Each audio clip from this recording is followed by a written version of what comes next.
देखिए, एक बात जो मैं नवादा आकर महसूस किया, जैसे मैं भगवानपुर गया था, उस भगवानपुर के लाभार्थियों के सम्मेलन में ऐसा कोई व्यक्ति नहीं मिला जिसे कोई न कोई केंद्र सरकार की योजना का लाभ नहीं मिला हो। चाहे शौचालय हो, आवास योजना के अंतर्गत आवास हो, या प्रधानमंत्री गरीब कल्याण योजना के अंतर्गत अन्न की आपूर्ति हो। तो प्रधानमंत्री जी ने 9 वर्षों में इस देश में जो एक परंपरागत भारत की राजनीति में एक खाई थी इंडिया और भारत के बीच में, उस खाई को भरने का काम किया। भारत के लोग जो गांव गरीब कस्बों में रहते थे, आज वे केंद्र सरकार की योजनाओं से ही नहीं, स्वयं प्रधानमंत्री जी से जुड़ गए। 2 महत्वपूर्ण पक्ष हैं। अब तक के प्रधानमंत्री बड़े लोगों से मिलते थे। नरेंद्र मोदी जी, कोई ऐसा महीना नहीं होता है जब श्रमिकों से और जमीन पर पसीना बहाकर भारत का निर्माण करने वाले लोगों से नहीं मिलते। यह जो एक सम्मान के साथ भारत को विकसित करने का जो लक्ष्य है, वह 9 साल की एक बड़ी उपलब्धि है। लेकिन यहाँ हम रुकते नहीं हैं। ये उपलब्धियों का दौर और विकास का रथ प्रधानमंत्री जी के नेतृत्व में अभी निरंतर चलेगा, तभी भारत विकसित राष्ट्र अमेरिका, फ्रांस और ऑस्ट्रेलिया के समानांतर या उससे आगे बढ़ने के संकल्प को पूरा कर पाएगा। इसी को प्रधानमंत्री मोदी जी ने अमृतकाल कहा है। आगे सरकार कोई हो, प्रधानमंत्री कोई हो, विचारधारा कोई हो, लेकिन भारत का अमृतकाल बना रहना चाहिए। अगले 100 साल पूरा होने पर भारत दुनिया का सबसे समृद्ध राष्ट्र के रूप में, सबसे सुरक्षित राष्ट्र के रूप में, सबसे सुसंस्कृत राष्ट्र के रूप में उभरे। मैं एक और बात आपके सामने रखना चाहता हूं जो बहुत ही आज के संदर्भ में उपयोगी है। प्रधानमंत्री मोदी जी ने सत्ता संभालने के बाद भारत की विरासत और संस्कृति को आर्थिक विकास के साथ साथ बराबर का महत्व दिया। जापान और अन्य देशों में जब गए तो उन्होंने भगवत गीता भेंट करके कहा, इससे बहुमूल्य चीज कोई और नहीं। लेकिन विपक्ष की पार्टियां, जिसमें आरजेडी, जेडीयू, कांग्रेस सहित अन्य पार्टियां हैं, जो नरेंद्र मोदी हटाओ के नारे के साथ इकट्ठा होना चाहती हैं, लेकिन वास्तव में वे संस्कृति पर कठोराघात कर रहे हैं। वह कल की घटना से सामने आता है। गीता प्रेस गोरखपुर, जो हिंदुस्तान में पिछले 100 सालों से भारत की संस्कृति को समृद्ध करने का काम कर रहा है। हनुमान प्रसाद पोद्दार जी, जो सन्यासी की तरह काम करते रहे, जिसने 14 करोड़ 70 लाख धार्मिक पुस्तकों का प्रकाशन किया। कल्याण नाम की पत्रिका गांव-गांव में लोगों तक जाती रही, जिससे स्वयं महात्मा गांधी जिसके प्रशंसक रहे। जब उसे गांधी शांति पुरस्कार मिला तो कांग्रेस ने गीता प्रेस गोरखपुर को मिले गांधी शांति पुरस्कार का विरोध करते हुए गीता प्रेस गोरखपुर को सांप्रदायिक कहा, धार्मिक उन्माद फैलाने वाला कहा। और विपक्ष की बाकी पार्टियां, जो बिहार की 2 प्रमुख पार्टियां हैं, जेडीयू और आरजेडी, कांग्रेस के इस मत के साथ खड़ी हो गई, जो ये दिखाता है कि विपक्ष पूरी तरह से दिवालिया हो चुका है, जिसके लिए न संस्कृति का महत्व है, न समाज के हाशिए के लोगों का महत्व है। अब 2 उपलब्धियों का मैं जिक्र करना चाहता हूं प्रधानमंत्री जी का। अब की सरकारें रोटी कपड़ा मकान की बात तो करती थी, लेकिन मनुष्य के अस्तित्व से जुड़ी हुई बात। भारत के पास 2% जमीन है दुनिया का, और 4% पानी है, और 17% जनसंख्या है। पहली बार जल शक्ति मंत्रालय बनाकर एक प्रधानमंत्री जी बार-बार सांसदों को, विधायकों को, लोगों को, ब्लॉक और जिला के अधिकारियों को एक बार नहीं बार-बार याद दिलाते, जलाशय का निर्माण कीजिए, जल की परंपरागत सुरक्षा कीजिए। तो प्रधानमंत्री जी ने लीक से हटकर शासन किया है। नॉन कन्वेंशनल एनर्जी, जिस कक्ष में रेगिस्तान था वहाँ अगले कुछ वर्षों में इतना बिजली का उत्पादन होगा तो हम चाहें तो पाकिस्तान के प्रत्येक परिवार को बिजली देने में सिर्फ कक्ष के बिजली उत्पादन से संभव होगा।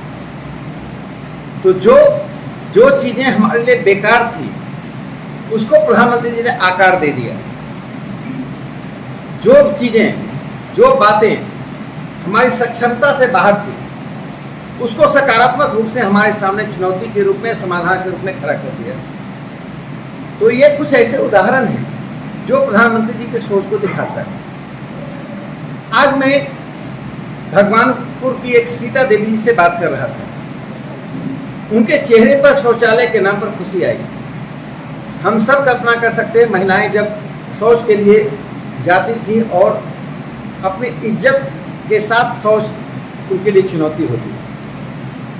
शौचालय 11 करोड़ से अधिक देना, 4 करोड़ से अधिक घर देना, 44 करोड़ से अधिक जनधन योजना बनाना, पूरी व्यवस्था से बिचौलियों को समाप्त कर देना। जब हमारे आपके पास पैसा मिलता था तो उस पैसे का कमीशन लेने वाले बिचौलियों की पंक्ति होती। पैसा हमारा, देने वाली सरकार और बीच में बिचौलिया, एक बिचौलिया बीच में नहीं। और जहाँ कहीं भी न्यूनताएं हैं केंद्र सरकार को पता चलती हैं, निदान करती है। यदि कुछ न्यूनताएं हैं तो राज्य सरकारों की उस आलस्य के कारण, प्रशासनिक अकुशलता के कारण। एक और महत्वपूर्ण बात है, तो प्रधानमंत्री जी अमेरिका यात्रा पर जा रहे हैं। विपक्ष कह रहा है देश में लोकतंत्र नहीं। राहुल गांधी विदेशों में जाकर, कैम्ब्रिज विश्वविद्यालय के भाषण में जाकर भारत की भर्त्सना करते हैं, कहते हैं लोकतंत्र नहीं है। और संसद में बैठकर प्रधानमंत्री को बोलने नहीं देना, नारे लगाते रहना राज्यसभा में, और नारा लगाते हुए अध्यक्ष के आसन के प्रतिबंध के बाद उसका अनैतिक और गैर कानूनी तरीके से उसका वीडियो बनाना, उसको सोशल मीडिया पर डालना। क्या विपक्ष चाहती है कि अब नरेंद्र मोदी जी को गाली देने से आज़ादी उसकी पूरी नहीं होती है? क्या नरेंद्र मोदी जी के बारे में जो कहा जाता है तुम्हारी कब्र खोदेगी, तो कब्र खोदने की आज़ादी चाहते हैं? तो राहुल गांधी जो विदेशों में कर रहे हैं वो भारत की प्रतिष्ठा पर आँच लगा रहे हैं कि वही अमेरिका कह रहा है। पहली बार अमेरिका ने बयान में कहा भारत में वाइब्रेंट डेमोक्रेसी है, भारत में एक जीवंत लोकतंत्र है। जब देश समृद्ध होता है, नेतृत्व सशक्त होता है और रास्ता एक रथ की तरह रास्ते पर हम दौड़ते हैं, तो दुनिया में देश की प्रतिष्ठा बढ़ती है। उसका एक बड़ा प्रमाण है कि प्रधानमंत्री जब विदेश जाते हैं तो वहाँ रहने वाले प्रवासी भारतीय ही नहीं, वहाँ के व्यवसायी, वहाँ के राजनेताओं के आकर्षण के केंद्र बनते हैं। और कल योग दिवस है। प्रधानमंत्री जी ने पतंजलि के उस योग को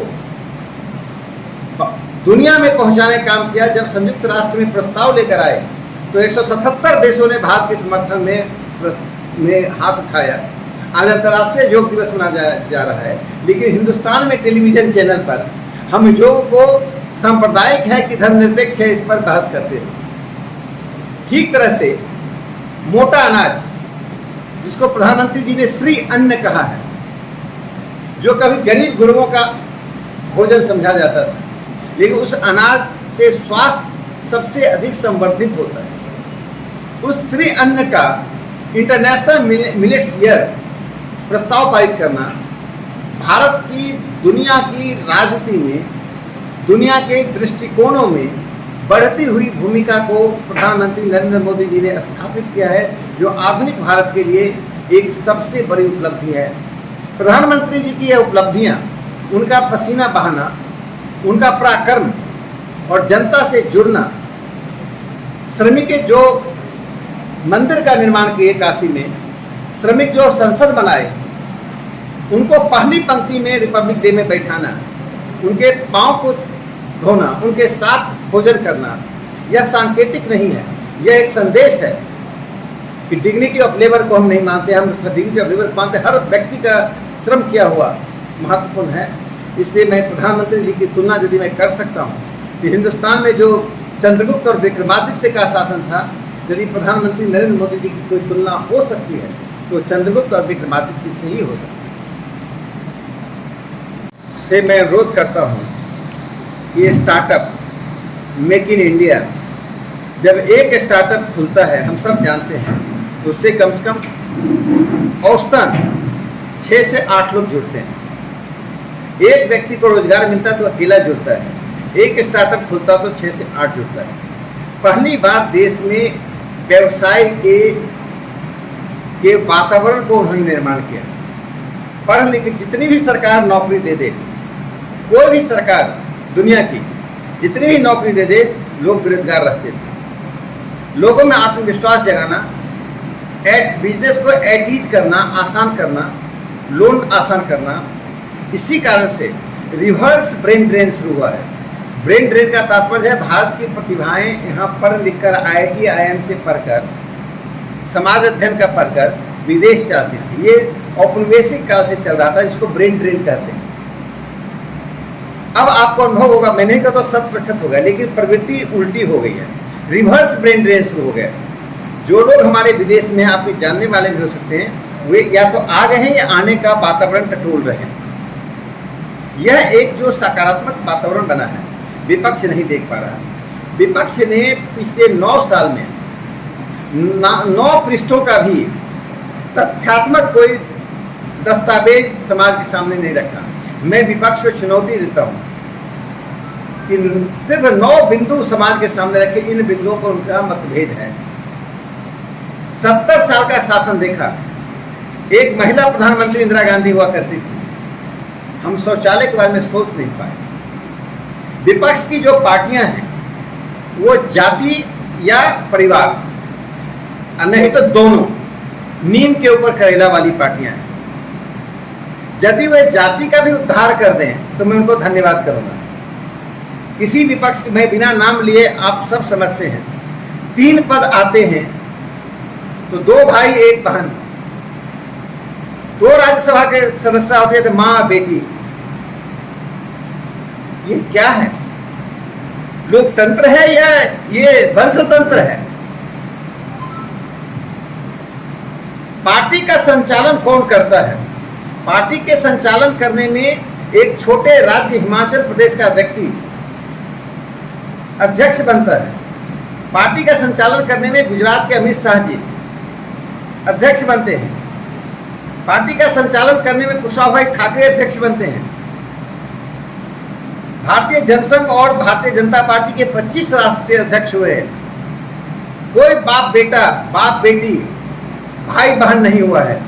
ये 25 में कोई आंध्र प्रदेश का है, कोई हिमाचल का है, कोई मध्य प्रदेश का है, कोई गुजरात का है, कोई बंगाल का है। यह जो खुशबू है लोकतंत्र की, विपक्ष कम से कम इस खुशबू से कुछ सीखने का काम करे। मैं आरजेडी से अपील करता हूँ, जेडीयू से अपील करता हूँ कि व्यक्तिवाद और वंशवाद से हटकर जिन समर्थकों की बात करते हैं, उन्हीं समर्थकों में राज्य और राष्ट्र का नेता क्यों नहीं बनाते हैं? तो बरगलाने की राजनीति बंद कर दें। ये लोहिया जी, दीनदयाल जी, जयप्रकाश नारायण की धरती है। इस धरती पर लोग व्यक्ति के चरित्र और पार्टियों के सिद्धांत मूल्यों के आधार पर लोगों को तौलते हैं। मैं लोगों से भी कहता हूँ इसी आधार पर तौलें। प्रधानमंत्री मोदी जी को इसी आधार पर परखें और फिर निर्णय लें। महंगाई भी सर एक बड़ा सवाल रहा है। देखिए क्या है, जब किसान को अनाज का दाम मिलता है तो विपक्ष को दर्द होती है। जब एक मोबाइल की कीमत बढ़ती है तो विपक्ष हल्ला नहीं मचाता है। विपक्ष चाहती है कि किसानों को दूध का दाम नहीं मिले, सिर्फ शहरी लोगों के हित का साधन करें। 75% लोग जो गांव में खेत में काम करके खेत से अनाज उपजाते हैं, उनके अनाज को औने पौने भाव खरीद कर 10% लोगों के धन को बचाने के लिए, तो महंगाई आप देखिए, मुद्रास्फीति को भारत सरकार ने न्यूनतम स्तर पर लाने का काम किया। विपक्ष गोइबल्स के सिद्धांत पर चल रहा है। जर्मनी में हिटलर का एक मंत्री था, प्रचार मंत्री गोइबल्स, उसका एक सिद्धांत था, एक झूठ को इतनी बार बोलो कि लोगों को सच लगने लगे। 9 साल से विपक्ष अखबार में जो छप रहा है 3 वर्षों का, जो हमारा हर 3 तिमाही का मुद्रास्फीति का, विदेशों से जो हमारा डॉलर और पॉन्ड्स हम कमाते हैं, जिसको विदेशी मुद्रा भंडार कहते हैं, जो हमारा निर्यात बढ़ रहा है, डिफेंस में जो हम कमाते थे, डिफेंस में हम सब गंवा देते थे।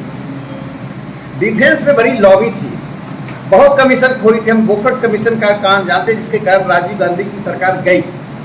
प्रधानमंत्री मोदी जी ने डिफेंस के क्षेत्र में 800 आइटम को सुरक्षित कर दिया। ये भारत में ही बनेगा। डिफेंस में बनने वाला एक छोटा कील भी विदेश से हम लाते थे। यहाँ IIT है, यहाँ इतने इंजीनियरिंग के इंस्टीट्यूशन हैं, हमारे बच्चे कील नहीं बना सकते हैं। 800 आइटम बनाया। और मैं आपको खुशी का एक समाचार देता हूँ, इस बार जो 14,000 करोड़ का हम आयात करते, इस बार हम 14,000 करोड़ का डिफेंस के आइटम का निर्यात किया। तो आत्मनिर्भर भारत, स्वर्णिम भारत की ओर भारत कदम बढ़ा रहा है। तिरंगा यात्रा हमने निकाला। तिरंगा भारतीय जनता पार्टी का झंडा नहीं है, वो राष्ट्रीय झंडा है। वह आज़ादी के आंदोलन से जुड़ा हुआ है। मातंगिनी हाजरा ने उस तिरंगा को हाथ में रखते हुए शहादत दी थी। पटना में जो 7 शहीद स्मारक हैं, उसमें राम गोविंद, रामानंद, सतीश प्रसाद, जगतपति, ये 4 9वीं कक्षा के छात्र थे, जिन्होंने तिरंगा फहराने के लिए सचिवालय पर अपना बलिदान दिया था। उस तिरंगा यात्रा को निकालने पर, जिससे लोगों में जागृति हो, कांग्रेस शामिल नहीं हो पाई। तो ये जो अमृतकाल और अमृत महोत्सव, यह राष्ट्र के लिए है।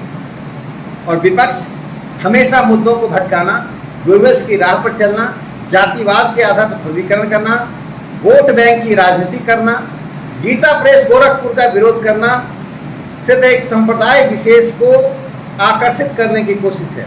जो भी हिंदू समाज, हिंदू संस्कृति, हिंदू व्यवस्था से जुड़ी प्रतिमान है, जो हमारी प्रवृत्तियां हैं। अब गीता प्रेस गोरखपुर में एक शब्द सांप्रदायिकता का नहीं आता है। उसमें वेद का, महाभारत का, रामचरितमानस का आता रहा है। लोगों को संस्कारित करने का काम किया। उसका जयराम रमेश जी ने जो विरोध किया, यह विपक्ष के दिवालियापन का नहीं, घोर हिंदू विरोधी होने का एक बड़ा प्रमाण है। वे हिंदू समाज को पर कुठाराघात करके वोट बैंक की राजनीति को आगे बढ़ाना चाहते हैं, जिसकी हम निंदा करते हैं। नीतीश कुमार की विपक्षी एकता, विपक्ष के पास वोट बैंक बनाने के अतिरिक्त दूसरा कोई रास्ता नहीं है। जब यूपीए सरकार थी तो बैंक को, जो धन का बैंक है, उसमें टेलीफोन से लोगों को करोड़ों का लोन मिलता था, और गरीब आदमी को 1000 रुपये लेने के लिए 4 बार 70 डॉक्यूमेंट देना पड़ता था। वीआईपी कल्चर आपने देखा होगा, 2014 से पहले आप देखते थे लाल बत्ती की गाड़ी लिए हुए छोटे छोटे नेता चलते थे, सायरन बजाते थे। उस वीआईपी कल्चर को उन्होंने आते समाप्त किया। 1700 ऐसे कानूनों को समाप्त किया प्रधानमंत्री मोदी जी ने, जो कानून 19वीं शताब्दी में 1820, 30, 40, 50, 60 में बनी थी। ये औपनिवेशिक कानून अभी तक चल रहे थे। और दूसरी बात, जिस संसद भवन का निर्माण किया, वह संसद भवन एक संप्रभुता का एक स्थान है। उसी संसद भवन में बैठकर भगत सिंह जी की फांसी को अनुमोदन हुआ। उसी संसद भवन में बैठकर 12 साल के मल्लाह के उस बच्चे को, जो उड़ीसा का था, बाजी राउत, जिसने ब्रिटिश सेना को नदी पार करने से रोका, उसकी शहादत हुई। वही 12 साल की तिलस्री बरुआ, जो असम में तिरंगा लेकर शांतिपूर्ण भारत माता की जय कह दी, शहादत हुई। इन सब का अनुमोदन शांति घोष, जिसने बंगाल में एक आताताई कलेक्टर को गोली मारी, उसको फांसी की सजा नहीं देकर, चूंकि कम उम्र की थी, आजीवन कारावास मिला। इन सब का अनुमोदन करने वाली जगह भारत की संसद थी। देश के आने वाली पीढ़ी को मालूम होना चाहिए, जिस संसद का हमने निर्माण किया, वो संसद स्वदेशी संरचना है, स्वदेशी मन है, और अमृतकाल का एक नई शुरुआत है। क्योंकि उस संसद भवन में बैठकर इन आताताइयों ने देश को लूटा, देश में के लोगों को मारा, देश के धन को विदेश ले जाए। कर्जन का जगह है, वो मेयों का जगह था। तो हमने दुनिया को संदेश दे दिया कि भारत संरचना से, भारत विचार से, भारत आर्थिक उन्नति से, भारत अपनी विदेश नीति से किसी के पीछे चलने वाला नहीं है। प्रधानमंत्री जी की लोकप्रियता इसलिए देश में नहीं, देश के बाहर लगातार बढ़ती जा रही है। आज विदेश से आने वाले लोग मोदी मॉडल की बात करने लगे। सर भारत आया था जी तो मुझे ऐसे ही कुछ सवालों का सामना करना पड़ा था। मैं ईमानदारी से जी कहता- पीछे करेंगे। नहीं, मेरा ये सवाल था सर। आप बेगूसराय से हैं, आज जो ट्रेन का मुद्दा इन्होंने उठाया, आज बेगूसराय का भी अपडेट बता रहे हैं और उधर सत्याग्रह चल रहा है। नवादा में ट्रेन को लेकर के लंबे समय से मांग है, तो नवादा की जनता को सर क्या मैं क्या करूं, मैं देखिए मैं ये भारत श्रेष्ठ भारत एक- के बाद में बता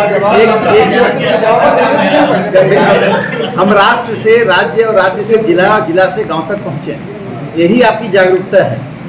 यदि आप ये प्रश्न नहीं पूछते तो मुझे सच में लगता है कि यहाँ की मीडिया जागरूक नहीं है। आप और कटु प्रश्न पूछिए और तभी हम जागरूक होंगे। एक बात मैं बताना चाहता हूँ, स्वास्थ्य राज्य के अंतर्गत आता है। केंद्र सरकार योजना दे सकती है, अनाज दे सकती है। केंद्र सरकार के कर्मचारी अनाज नहीं बांटते। पब्लिक डिस्ट्रीब्यूशन सिस्टम राज्य के अंतर्गत आता है। और बिहार में जिस मुख्यमंत्री जी और उप मुख्यमंत्री जी के कार्यकाल में जो पूरे देश में घूम रहे हैं विपक्ष को इकट्ठा करने के लिए, एक बना बनाया पुल अभी उद्घाटन पूरा होने से पहले टूट के पानी में गिर जाता है। उस मुख्यमंत्री और उप मुख्यमंत्री से क्या उम्मीद करें कि जन औषधि केंद्र खोलें? शौचालय में जो कर्मचारी पैसा लेते हैं, यदि एक घटना सामने आती है तो केंद्र सरकार उसके लिए सख्त कार्रवाई करेगी। पश्चिम बंगाल में इस तरह की घटनाएं हुई, गलत तरीके से लोगों ने अनाज दिया है। एक ही आदमी ने 5 बार अनाज दिया तो केंद्र सरकार ने पैसा रोक दिया। एक ही घर में एक ही किसान ने 4 नाम से लिया, केंद्र सरकार ने पैसा रोक दिया। तो बिहार की सरकार के निकम्मापन के कारण ही हम डबल इंजन की सरकार की बात करते हैं। बिहार में भारतीय जनता पार्टी की सरकार जिस दिन बन जाएगी, मैं नहीं कहता हूँ राम राज्य कोई सरकार ला सकती है, मैं ये दावा नहीं करता हूँ, लेकिन इतना मैं दावा करता हूँ कि आम आदमी तक प्रधानमंत्री जी का वह प्रेम भी है और वो भय भी है। यदि कोई सांसद, विधायक और कर्मचारी पकड़ा जाता है तो उसे नरेंद्र मोदी जी की सरकार नहीं बख्शती है। 9 साल में एक भी स्कैम का केस किसी भी बड़े मंत्री पर, सरकार पर नहीं आई। तो मैं ये कहना चाहता हूँ, जो आपने वाजिब सवाल उठाया, यहाँ स्वास्थ्य की स्थिति बहुत खराब है। और जहाँ मैं कल गया था वहाँ पानी का अभाव है। मिस्को में माँ सीता का ऐतिहासिक धरातल है, जहाँ पर भारत के नहीं, अयोध्या, कोरिया से लोग आएंगे। कोरिया के लोग अपने को भगवान राम का वंशज मानते हैं। उस स्थान का को तो काशी विश्वनाथ अयोध्या के समानांतर होना चाहिए, उससे ज़्यादा महत्व का है, क्योंकि उसके साथ एक बड़ी कहानी जुड़ी हुई है। अयोध्या तो जन्म स्थान है और यहाँ तो एक ऐसी कहानी जुड़ी हुई है जो जिससे जनमानस प्रत्येक दिन वो गुफा देखना चाहती है। मुझे आज इसलिए कल मैंने संस्कृति मंत्रालय और प्रधानमंत्री कार्यालय को टैग करते हुए वो ट्वीट भी किया है। और मैं जाकर मैं चाहूँगा कि वो गुफा को ASI अपने अंतर्गत ले और राष्ट्रीय अंतर्राष्ट्रीय स्तर का पर्यटन केंद्र बने। और कल मैंने वहीं पर कहा कि प्रधानमंत्री नरेंद्र मोदी जी कच्छ में, जहाँ साल में सिर्फ 3 महीने ही पानी रहता था, 475 किलोमीटर दूर नर्मदा का पानी लेकर चले गए पाइप से। नीतीश जी 5 किलोमीटर पानी नहीं ले जा सकते हैं। जैसा मुझे कल जिलाध्यक्ष जी ने बहुत अच्छी बात बताई, वहाँ पत्थर है, यदि उस पत्थर की खुदाई करके व्यापार किया जाए, वो कोई पहाड़ नहीं कि पहाड़ तोड़ना है। कुछ पर्यावरण की चीज़ ऐसे होते हैं जिसको हटाने से पर्यावरण समाप्त होता है, कुछ ऐसी चीज़ें होती हैं जिससे पर्यावरण बढ़ता है। पत्थर हटा दे तो पत्थर का व्यापार होगा, सड़कों में काम आएगा, वहाँ वृक्ष लग पाएंगे और पानी निकल पाएगा। ना वो काम करती है, ना ये काम करती है, ना करने देंगे ना करेंगे। ये नीतीश जी की नीति है और सिर्फ प्रधानमंत्री बनने का सपना देखते हैं। तो आप जो सवाल उठाए सभी वाजिब, आकांक्षी जिले की जो स्थिति होनी चाहिए, नवादा उसमें 0 स्तर पर। आकांक्षी जिले, प्रधानमंत्री नरेंद्र मोदी जी की योजनाओं को राज्य सरकार लागू नहीं करती है और खास करके जहाँ जहाँ भारतीय जनता पार्टी या उसके समर्थक सांसद हैं, वहाँ पर और भी राज्य सरकार कठिनाइयाँ उत्पन्न करती हैं। मैं राज्य सरकार की इस नीति की भर्त्सना करता हूँ कि आकांक्षी जिलों में जो उनकी तत्परता होनी चाहिए, और यहाँ के प्रशासन की मैं भर्त्सना करता हूँ और आपकी आवाज़ को मैं दिल्ली तक पहुँचाऊँगा। एक और आपने मुद्दा उठाया शिक्षा का। इस जिले में आप जाकर शिक्षण संस्थाओं को देखाइए। बिहार के किसी भी जिले में आप जो उत्क्रमित विद्यालय है देखाइए, एक ही क्लास में, एक ही कक्षा में, मैं एक जिले में, मैं एक्चुअली नवादा में हूँ लेकिन बात बिहार की हो रही है, बेगूसराय के वहाँ भी भगवानपुर ही नाम था, एक ही कमरे में 2 कक्षा एक साथ लगती है, एक इधर शिक्षक कुछ बच्चों को, एक उधर से। यह स्थिति देश के किसी भी राज्य में नहीं है। तो शिक्षा और स्वास्थ्य राज्य का विषय है। तीसरी बात, मैंने एक मुद्दा उठाया बाढ़ नियंत्रण का और water logging and land erosion, जो बाढ़ से भूमि कटता है और पानी जमने से चौड़ बनता है। केंद्र सरकार ने जो पत्र भेजा कि राज्य सरकार जो भी वित्तीय सहायता मांगना चाहे और जो तकनीकी सहायता मांगना चाहे हमसे मांग ले, क्योंकि राज्य का विषय है, हम सीधा नहीं कर सकते। तो भारत एक संघीय व्यवस्था के अंतर्गत आता है। केंद्र की योजनाओं का भी आधार राज्य बनता है। हम चाहें तो राज्य के ऊपर कर सकते हैं, लेकिन संघीय व्यवस्था का उल्लंघन हो। तो अभी आप लोग लंबे समय से हम उनके साथ थे, लेकिन जो कैप्टन था, जो मुखिया थे सरकार के, गृह मंत्रालय उनके पास था, उनका एक अपना राजनीतिक स्वार्थ था। हम लोकतांत्रिक, जहाँ जहाँ हमने सड़क का विकास करना हुआ हमारी सरकार ने किया, जहाँ जहाँ करना हुआ हमेशा रुकावट बनते रहे। हम उनसे अलग कोई वैचारिक सैद्धांतिक कारणों से नहीं हुए, व्यवहारिक कारणों से हुए। क्योंकि व्यवहारिक रूप से जो बिहार को जहाँ जाना चाहिए था नहीं जा रहा था, उनकी नाकामयाबी का कलंक भारतीय जनता पार्टी उठा रही थी। हमने उस नाकामयाबी के कलंक को उठाकर हिंद महासागर में फेंक दिया। भारतीय जनता पार्टी अपने बलबूते पर बिहार में उन विचारधारा विकास की उन एजेंडा के साथ सरकार बनाएगी, जिस एजेंडा के आधार पर हम विकास चाहते हैं। बिहार को हम देश में श्रम आपूर्ति करने वाला राज्य नहीं बनाना चाहते कि यहाँ के लोग श्रमिक बन के दूसरे राज्यों में जाएं। हम चाहते हैं कि बिहार में उद्योग धंधे खुले। प्रधानमंत्री जी के आने के बाद बिहार में फर्टिलाइजर रिफाइनरी को जो 54,000 करोड़ का इन्वेस्टमेंट हुआ है, और सैनिटरी नैपकिन के बहुत महत्वपूर्ण मुद्दा उठाया है, मैं आपको धन्यवाद देता हूँ। यह एक टैबू था जिसका नाम लेने से परिवार के भीतर और दुकानों में लोग हिचकते थे। मैं स्वयं हिचकता था, मैंने संसद में इस बात को स्वीकार किया। प्रधानमंत्री जी ने 2020 में लाल किले से सैनिटरी नैपकिन की बात कही और वो टैबू तोड़ दिया। आज जन औषधि केंद्र में लगभग 14,000 जन औषधि केंद्र हैं, उसमें 1 रुपये में सैनिटरी नैपकिन मिलता है। और आज मैं अपने व्यक्तिगत स्तर पर कहता हूँ, बहुत छोटी बात है, मैं 5 वेंडिंग मशीन और उसको जिससे सैनिटरी नैपकिन भरा रहेगा निकलेगा, और वो सैनिटरी नैपकिन उपयोग होने के बाद पर्यावरण के लिए बहुत ही खतरनाक होती है, तो उसको नष्ट करने वाली 5 मशीन साथ साथ इंसिनेटर बोलते हैं, मैं नवादा में अपने जिलाध्यक्ष जी को सौंपूंगा। वो सिंबॉलिक रूप से 5 जगहों पर लगेगा, जिससे हमारी बच्चियों को, खासकर गरीब बच्चियों को जो अपने माँ पिता से नहीं कर पाते हैं, माँ पिता उस बजट में नहीं ला सकते हैं, वहाँ लगाएं। और मैं प्रधानमंत्री जी को धन्यवाद देता हूँ, उनके कारण आज देश भर में सैनिटरी नैपकिन के लिए अलग अलग तरह से लोग निजी स्तर पर प्रयास कर रहे हैं। और बहुत ही रिमोट एरिया में, मैंने मेघालय में सैनिटरी नैपकिन का वेंडिंग मशीन लगाया, बिहार के कई जिलों में लगाया, जैसे बेगूसराय में कई सैनिटरी नैपकिन का वेंडिंग मशीन लगाया, और लोग भी कर रहे हैं। 30 के बाद जाऊँगा, भेजूँगा।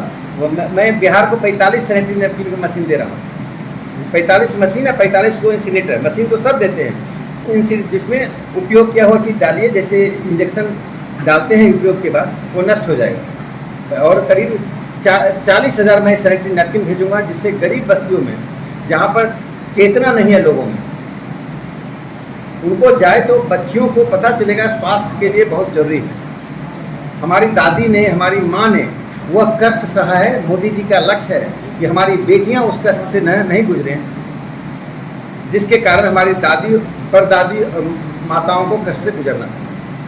एक आखिरी सवाल सर, कि अभी जो मौजूदा जो विपक्षी एकता की बात हो रही है, उस पर क्या कहें? देखिए, भानुमति का कुनवा, कहीं का ईंट कहीं का पत्थर, इसमें सभी प्रधानमंत्री बनने की मुंगेरी लाल के हसीन सपने के साथ तो बैठे हैं।